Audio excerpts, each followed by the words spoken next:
I finally unraveled the mystery of Yami's devil heart, the secret behind the Yami family, and the course this plotline will take. This will be the greatest plot twist. It is literally impossible for anyone not to agree with this theory. In fact, we can bet. Let me know in the comments if I could convince you at the end of this video. Everything is a reference to a story from Japanese mythology. The Yami clan is not human and not devil. And Yami is... well, let's find out.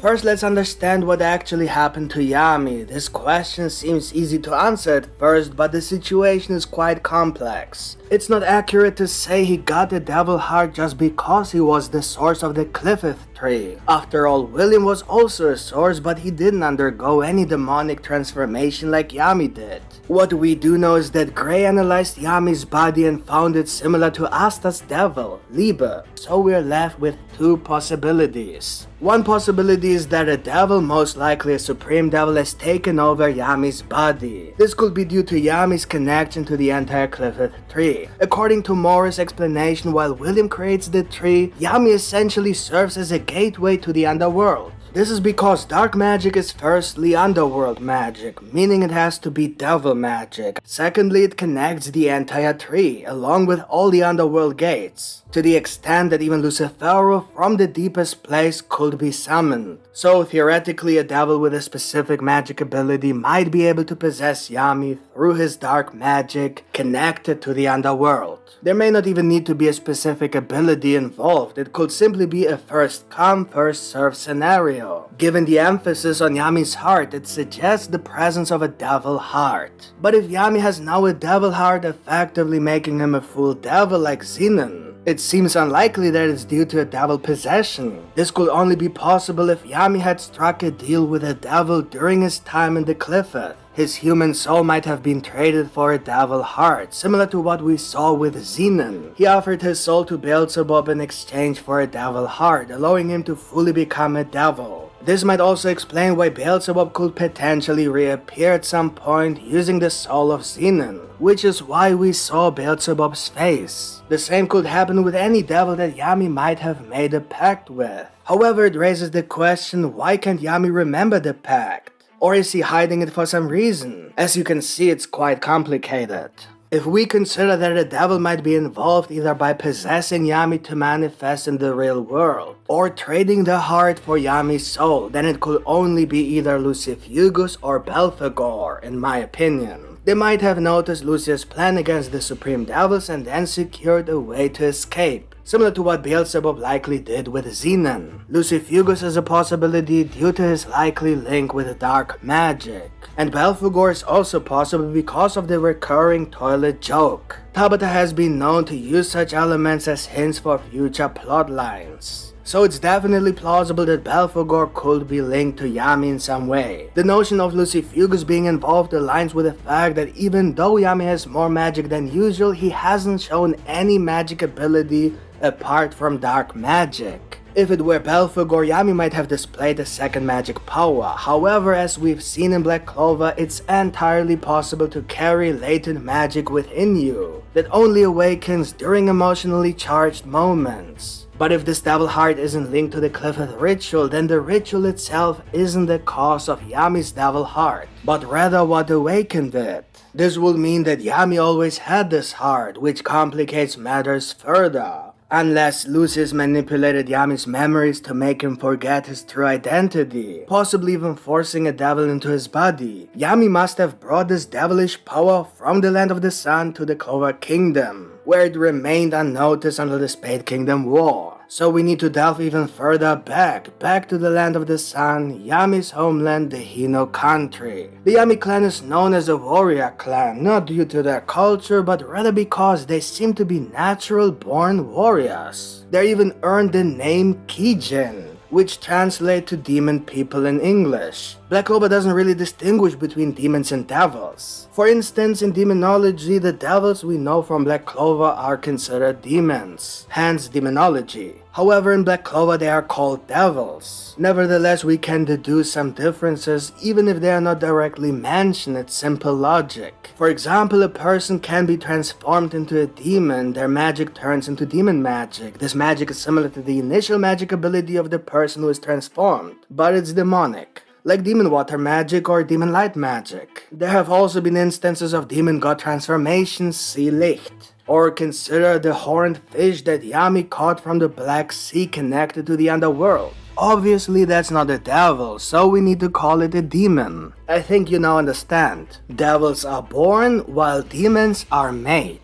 And now very important. Something about the Yami clan's DNA is different from an average human. Some event in the past must have impacted the Yami clan, causing every member to for some reason turn into a demon possessing devil magic, just like the fish that transformed into a demon. Thus the Yami clan became demonic, earning the name Demon People. The fish transformed into a demon because of the Black Sea. Given that this Black Sea is part of the Yami clan's fishing village, it's only logical to conclude that the Yami clan's transformation into demons likely stemmed from the same cause that affected all the living creatures in the sea. The influence of the underworld and the dark mysterious power, most likely dark magic. The sea holds some distinct characteristics. It's stagnant, an attribute shared by both Lucifugus and dark magic. Yami was able to freeze pottery much like Lucifugus could freeze Nacht. The sea is also dark, which resonates with both Lucifugus magic and dark magic. I think it's pretty clear what's going on here. It's not a coincidence that the Yami clan lives there. The official narrative suggests that a celestial maiden defeated a five-headed dragon long ago. This dragon's magic seeped into the sea, turning black and linking it to the underworld. Therefore, it seems plausible that Lucifugus might have controlled the dragon with dark magic, similar to how the paladins controlled the dragon as well. The celestial maiden could have used a form of magic that sealed part of Lucifugus' magic into the sea or something along those lines. Or it could be the result of an injury, or perhaps Lucifugus intentionally created this as a gateway to the real world. We know that the devils have been searching for an escape for thousands of years, so it would make sense if this was some sort of backup plan, or even Lucifugus' own personal project.